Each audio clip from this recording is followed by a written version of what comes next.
with this comp. They have the Flash Frost and Alistar. Definitely, you're gonna see CLG just has a very, very strong level 1 team fight. You know, you couple Alistar with Cho'Gath, you're gonna have an AoE stun twice. I think both are knock-ups, so you can't really cleanse out of it. You can cleanse out the slow component, but the CLG's level 1 is just pretty beastly at this point. And I don't see TSM fighting them head on. If it's gonna break out, it'd open pro with probably a couple of volleys and a right click and just backing out and just chunking them a little bit at a time. But if anybody gets hit, like TSM's gonna have a man down. Well, both teams running kind of defensive summoners. You know, we do have the clairvoyance from both wanting to be aware of where the enemy is. CLG setting up in the river here. We'll see whether they invade. They usually kind of move towards the top, but if TSM is coming in this direction, then you know there's always the potential for a quick kill. But as well, we have the heal top on Vladimir, recognizing he just wants to farm against Cho'Gath. So like one thing TSM is expecting invade, so they dropped the ward at the Tri-Brush, expecting CLG to walk through. So they're not really going to hide in the forest. They're not looking for a fight. TSM just wants to start off the game normally without having a disadvantage and just farm through the early phases. And really, when it comes down to ganking, Udyr, I feel, should do a better job than Shyvana. So we have seen a lot of split pushing from CLG. That's always something that they really favor. Hotshot taking the teleport, so it will allow a little bit more bot control as the game progresses. Do you think that that's just he doesn't expect to have any sort of kill potential against Vladimir? Because I would normally think you would go for an Ignite with Cho'Gath versus Vlad. Or if he had gone Ignite, he would have a kill potential on Vlad. If there's nothing else affecting those two players, but since he doesn't have it, I feel like he's just going to try and farm and get big enough where he can just continually push and not be affected. I feel like he's just going to play Lone Island, Hotshot, GG, pushing continually with the teleport. But right here, we see TSM. They're actually trying to catch CLG off guard while CLG has already split. They've sent Cho and Anivia down there. Here's Chaucer. He is going to see the team. And so we do have St. Vicious getting caught, and they are chasing him down. We do have the volley, and they are going to be able to pick this up. He's actually running. There it is, the critical for the first blood, able to pick up the kill. And TSM, odd one, going to be able to get this red. CLG just completely, absolutely no clue. TSM understanding there's the early invasion there and the really aggressive play as a result. So with CLG team comp, it's pretty obvious that they're gonna want to invade just because how strong it is. And TSM had known that. So they dropped the ward and it gave them an early enough warning that, all right, CLG is in here and they have already split apart. So it's not their full team. So TSM was able to collapse back onto Shyvana and pick up that kill. And so now we actually see both teams expecting the swap. Definitely something that they like to do with Cho'Gath occasionally, but we will see the double lane bot for both of them. How do you think that'll have an impact on the game? Is it really just, first to flinch results in a dragon for the other team? I feel at this point, TSM has a little bit more control. They did get first blood, so I feel like from this point on, as long as they don't mess up, they should have dragon. We do have the slow from Dyrus. He did use his pull, so Odd One chasing him down here. Hotshot definitely on the wrong side. There's the stun underneath the tower. We have all that damage going off. Dyrus able to pick up the second kill. TSM off to a great start in the beginning of this game. So what happened right there is Hotshot knew that he was going to get ganked. He felt his best route was to walk into tower. Had he gotten about 3 inches more, he'd be able to flash over the wall and walk out through blue side. But Dyrus had seen that, so he had flashed and stunned him under tower, because when you take that path, you have about 2 seconds to walk through and take at least 1 tower hit. So it was a perfect timing on the stun by Dyrus. And we actually have Hotshot teleporting back up, actually getting some great harass on Dyrus here, but since he's up against the tower, he should be able to heal it back up for the most part. We'll be fine to just continue farming in that lane.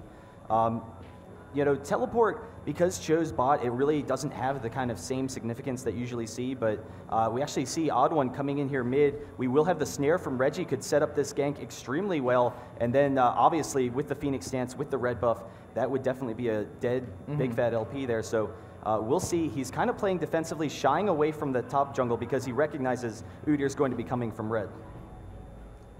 So what are your thoughts on, wow, brain freeze for a second. What are your thoughts on Anivia's play here? Do you just really think that recognizing the play from Reginald, was he like tipping off to some degree, or did they just expect Udyr to be coming in for that aggressive early game. GG is playing the general, I want to play safe at this point. When you're behind 2 kills, their jungler is going to be significantly stronger than his own. So he's definitely going to be playing passive for the most part, because at this point Udyr is involved in 2 kills already. So he's really farming. If he gets caught out of position, he knows he's going to die. And that's one thing he's not looking forward to. That's why he's playing so passive. It's not so much Reggie giving a tell. If you just look at GG's positioning in general, it's just very far back. Yeah, he's definitely one of those more defensive players. Hotshot, because he's bottom lane, I was saying a second ago, the teleport isn't as meaningful as top lane, but because it has such a long cooldown, that 5-minute cooldown, is there any sort of weakness to him being forced to use the teleport so early in the lane? I felt like the moment he used it wasn't too bad, because at that point there's no real global objectives on the map, and so having to use it so early doesn't hurt him as much, and actually it benefited him, because if he didn't have teleport, he would have had to walk all the way back, and he would have lost a lot of CS. And so, him dying so early, it was just a difference in EXP and gold, not losing out on a lot of farm. And now top lane, usually top lane is the most isolated of the lanes. We see a lot of aggressive ganks top lane because these 2 combos, they're both going top. Do you expect that maybe we'll see some tower dives from CLG recognizing the aggression that they have and the chain CCs, or is Soraka still too safe of a pick with the double heal? I feel like if St. Vicious can get farmed enough, you're going to be able to see some tower dives. But at this point, he's just passively farming. He understands that he's behind, so he's not making too many aggressive plays. Because when you make an aggressive play, you're putting yourself behind in farm.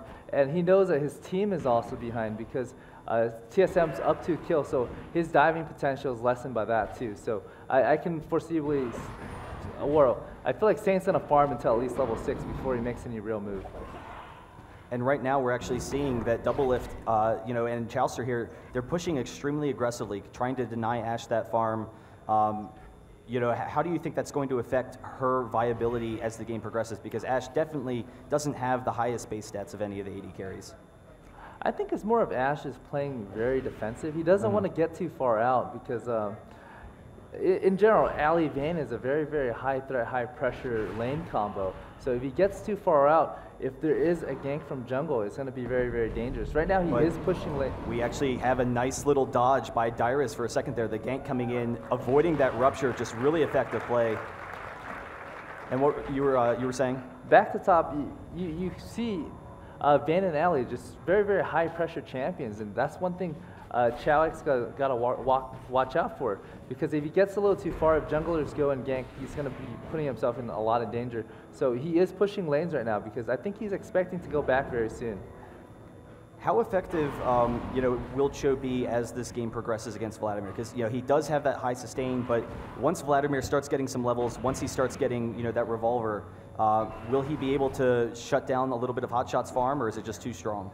I feel like Vlad should be able to win against Cho'Gath, especially with the advantage at this point. So as soon as Dyrus gets about 1700 hit point, he's at no real threat. He's at 1600 hit point right now. Once he gets his revolver, he should be at no real threat to Cho'Gath, because he's going to be able to live through the initial burst, and even with Shyvana ganks, he should be able to run away and use his heal to get back to safety. And I feel generally Vlad, I feel like he's going to scale better this game as well. Well, it should be interesting to see. The Vlad AoE damage and sustain, do you think that's, just, how is that going to affect Vayne as the game progresses? Is that a really strong matchup, having that, really strong hyper carry kind of champion? The way I feel about Vlad is he's one of those champions where he goes in, he does a lot of damage, he drops really low and bait people. So he's going to be able to pull a lot of aggro, take a lot of pressure off his team, and then drop that aggro and force them to focus somebody else out. So especially with Vayne, when you're attacking a target, to do a lot of damage, you need to stack Silver Bolts. And as Vladimir, if you've taken only 2 hits, you can drop your pull and drop the last Silver Bolt and just really de-aggro that way. Wow, we actually have a gank right down this mid lane. We have the flash snare from Reginald. There's going to be followed up the stun, but the beautiful wall from Big Fat able to deny that, and Shyvana coming in, seeing if they're going to tower dive, maybe come in for that counter gank. So really effective play by CLG, continuing to push it into that mid game that they want. But as a result, Odd1 is going to come right down for this dragon, and because we only have the 1v1 bottom lane, and because Vladimir has a slight advantage, TSM definitely will be able to take this. Shyvana not even going to try and contest it with Anivia. Yeah, it's definitely a free dragon, especially with Anivia being so low. She doesn't really want to put herself in danger. And I think... So a 2K gold advantage, or just over a 1K gold advantage for TSM. They definitely have a pretty aggressive comp early on. It'll be interesting to see when we start seeing some aggression from Chaos, but actually right now we have Chowster going to headbutt him, not going for the full pulverize because the rest of TSM is coming. I'm wondering if Anivia had called that, so Reginald coming up, they are backing off. They definitely recognize the threat, but Double Lift very close to that snare will actually flash away, so Reginald just going to back off, and CLG will be safe once again in that lane. I think Vayne knew that Reggie was going to be able to snare her, and if he had cleansed that, he would have eaten an arrow right after. So, he's just playing better safe than sorry.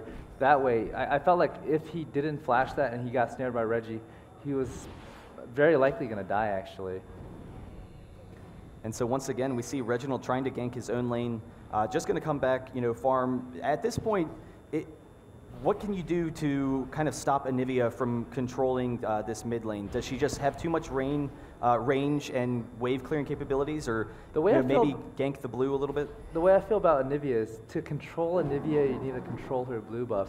Because what she can do is she can just continually press the lane, kill the entire creep wave really quickly, and let it reset at tower. And that's going to give her some time to go back, kill the Wraith, and then go press mid again, go back, kill Wolves, and then go back to mid and press it again.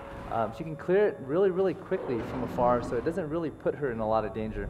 And once again, we have a gank bottom. St. Vicious going to get some nice damage onto Dyrus here, but Dyrus was able to use that ghost, able to get out of there, had vision of Saint coming down, so just going to exchange a little bit of damage. Saint having that wriggles, so helps with jungle clearing capabilities, but we actually have Reginald coming in, so we'll see whether or not they go in for this, push under the tower. Hotshot a little bit too tanky, a little bit of damage exchange from Reginald, but probably just going to back off here.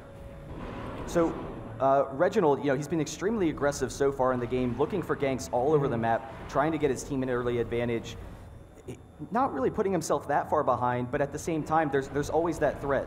Wow, actually almost going in mid, and St. Vicious going to be jumping into Reginald. This is actually turning around huge, so we're actually going to have a double kill here. Can Reginald turn onto Hotshot? We have the ultimate from Dyrus, so just that great burst damage. I was actually a little bit surprised. I thought Hotshot was just too tanky under that tower. I actually felt like he could have died at any point, because had Dyrus dropped Hemoplague, which he did,